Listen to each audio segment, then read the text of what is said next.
उत्तर प्रदेश विधानसभा चुनाव 2022 को लेकर मतदाता सूची का पुनरीक्षण शुरू हो गया है। इसी को लेकर फतेहपुर सदर एसडीएम एनपी मौर्य ने डेली इंसाइडर से खास बातचीत की। उन्होंने बताया कि पुनरीक्षण के दौरान मतदाता सूची में नए नाम जोड़े जाएंगे और मृतकों के नाम हटाए जाएंगे। साथ ही दिव्यांगजनों को मतदाता सूची में शामिल होने के लिए विशेष व्यवस्था की गई है। और इस बारे में सदर एसडीएम ने क्या कुछ बताया, देखिए इस खास रिपोर्ट में।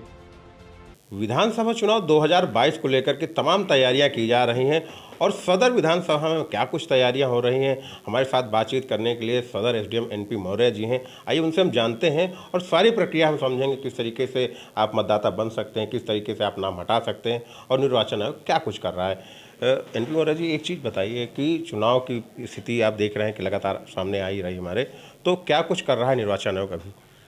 हम वर्तमान समय में 2022 विधानसभा चुनाव को दृष्टिगत रखते हुए भारत निर्वाचन आयोग की तरफ से मतदाता सूची के पुनरीक्षण का कार्य चल रहा है।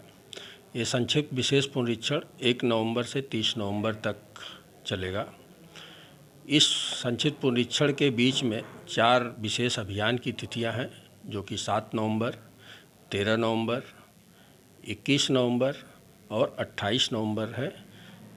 इन 4 विशेष तिथियों पर सभी बूथों पे जहां वोट पड़ते हैं वहां पे हमारे बीएलओ, इसके अलावा पदाभिहित अधिकारी वोटर लिस्ट के साथ बैठेंगे। वहां पे सभी मतदाता जो भी वहां पे हैं जाके वोटर लिस्ट को देख सकते हैं और अपने नाम का जांच कर सकते हैं कि उनके नाम हैं या नहीं है। अगर नहीं है तो उसके लिए अपना फार्म 6 दाखिल कर दें, या कोई ऐसा भी मतदाता है जो मृतक हो गया है या कहीं बाहर चला गया है तो उसके लिए फार्म 7 दाखिल करके ऑब्जेक्शन डाल सकता है।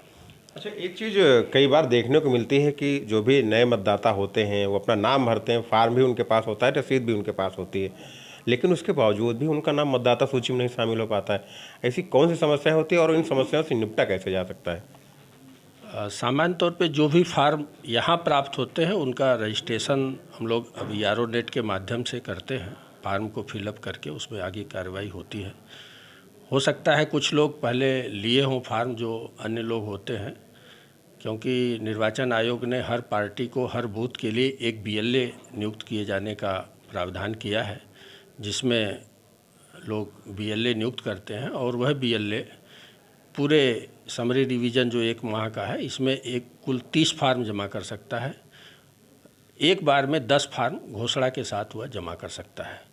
हो सकता है कुछ ऐसी परिस्थिति बनी हो जो कि यहाँ ना आ पाया हो, लेकिन वह चाहे तो यहाँ पे अपने तहसील में या बीआरसी सेंटर पे जो है अलग अलग काउंटर विधानसभा के लिए खुले हुए हैं, वहाँ सीधे फार्म जमा कर दे, या पदाभिहित अधिकारी जो हमारा सेंटर बैठा उसे दे, बीएलओ को दे, या सबसे अच्छी बात है कि एक वोटर हेल्पलाइन ऐप निर्वाचन आयोग की तरफ से जारी किया गया है, जिसे अपने मोबाइल पे आप डाउनलोड करके उस पर आप सीधे फार्म अपलोड कर सकते हैं। वो सीधे हमारी साइट पे आ जाएगा और उसके द्वारा हम यहाँ से उनके फार्म को अपलोड करके पूरी प्रक्रिया करते हुए उनका नाम बढ़ाने का कार्य होगा। साथ ही निर्वाचन आयोग की साइट पे ऑनलाइन फार्म भी वो चाहे तो डाल सकते हैं, वो सीधे वहाँ से हमारे यारो नेट पे आ जाता है और उस पर हम विधिवत जो प्रक्रियागत कार्यवाही है उसे पूरा करते हुए उनका नाम जुड़ जाएगा।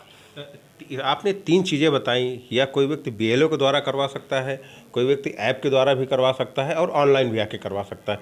इन तीनों प्रक्रिया में कितना समय लगता है? क्या ऑफलाइन में जल्दी हो जाएगा या ऑनलाइन में जल्दी हो जाएगा? प्रक्रिया जहाँ तक है कि कोई भी फार्म हमारे पास आ गया, चाहे बीएलओ के माध्यम से या सीधे ऑनलाइन, जब हम उसको ऑनलाइन निकाल लेंगे प्रिंट और उसको फीड करेंगे तो एक प्रपत्र 9 होता है जो कि प्रोक्लेमेशन होता है सभी लोगों के लिए, उस पर जानकारी के लिए कि अगर इस पे नाम पे किसी को आपत्ति है तो वह उसको दाखिल कर सकता है। उस पर सुनवाई करते हुए यारो जो हम उस विधानसभा के उसका निस्तारण करते हैं। वो अधिकतम जो समय है, मिनिमम समय की हम बात करेंगे कि उसमें 7 दिन का समय दिया जाता है। जो प्रपत्र 9 का प्रकाशन करते हैं वह हम राजनीतिक पार्टियों को भी भेजते हैं। उस पर अगर कोई आपत्ति है तो सुनवाई करते हुए उसका डिस्पोजल करते हैं, अन्यथा कम से कम 7 दिन जरूर लगेंगे। एक सप्ताह में कोई भी व्यक्ति मतदाता बन सकता है? एक सप्ताह के बाद एक सप्ताह जी, कम से कम 1 सप्ताह। अच्छा महोदय, एक चीज़ और भी देखने को मिलती है कि लगातार बात की जाती है दिव्यांग मतदाताओं को हम आगे बढ़ाएं, उनकी सूची में उनका नाम शामिल हो, क्या उनके लिए कुछ स्पेशल चीज़ें की गई इस बार? इस बार भारत निर्वाचन आयोग की तरफ से यह विशेष कदम उठाए गए हैं कि जो भी दिव्यांग मतदाता हैं उनको हम वोटर लिस्ट में चिन्हित कर रहे हैं और उनको कुछ सुविधाएं दी जाएगी। हो सकता है इस बार यह भी है कि बूथ जो है दिव्यांग मतदाता के घर जाए और वहीं पे उनके घर पे ही बूथ की व्यवस्था होगी, वहीं पे वोट डालने का व्यवस्था किया जाएगा।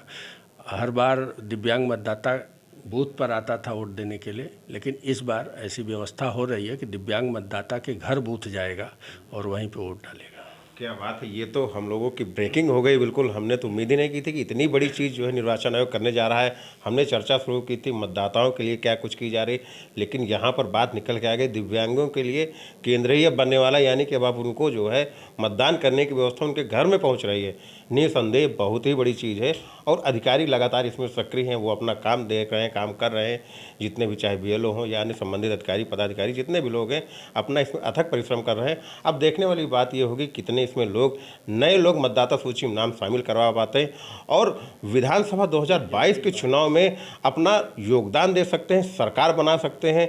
बनाने में कितना उनका अहम योगदान होगा ये तो चुनाव के बाद ही पता चलेगा। लेकिन एक बात तो निस्संदेह है, आप लोग जाइए मतदाता सूची में अगर आपका नाम नहीं है, आपका, आपके परिजनों का, आपके दोस्तों का, आपके जानने वालों का, तो नाम जरूर शामिल करें। डेली इंसाइडर के लिए फतेहपुर से आशीष सिंह।